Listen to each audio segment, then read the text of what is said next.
Muddled in.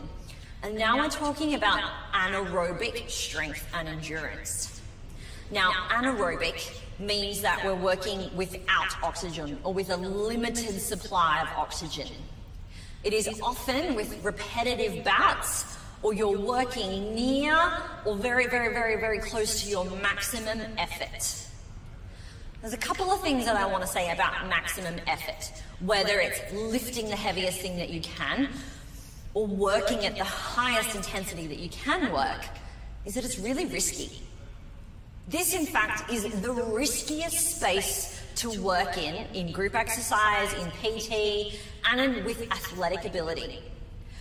With the athletes that I used to work about, they were only allowed to elevate into this area a couple of times a week because it's really damaging to your system.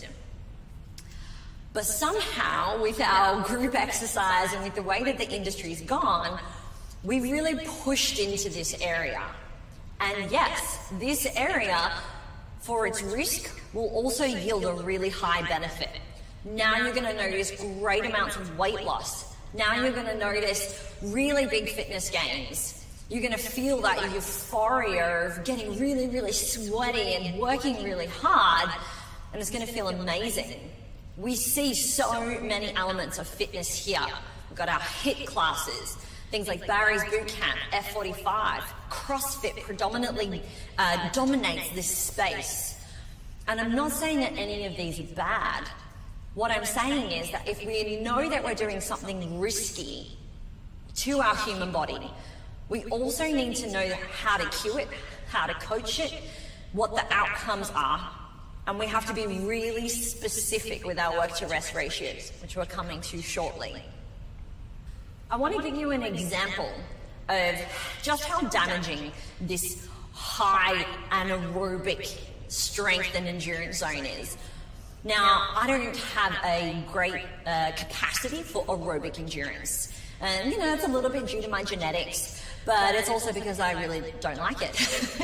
Where my great capacity was as an athlete was my ability to reproduce anaerobic efforts again and again. And while I was at university, we did all of these studies on ourselves, of course, and I'll share one with you. We're wired up with our VO2 capacitor, so it measures your oxygen in and your carbon dioxide out, strapped up to ECGs, and we're getting blood pricks every minute.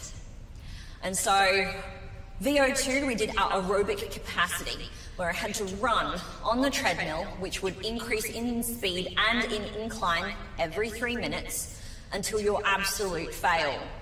Now, the first 10, 15 minutes, while I'm not going to say I enjoyed it, was at least pleasant, right? Because that was in that aerobic stage. You can breathe. You might even be able to have a little bit of that conversation.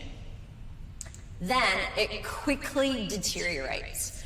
We're going to then push ourselves into this anaerobic zone to try to reach our max. And this anaerobic zone is where it gets really scary for a lot of people. And for me, with that mask on my face, it got heavy really, really quickly. I was getting to about 95% of my heart rate max, still getting my finger pricked every 3 minutes. And I remember feeling like I was having a panic attack. And I'm running and the treadmill's going up and I'm working as hard as I can. And wasn't a lot of euphoria right then and there. Right then and there.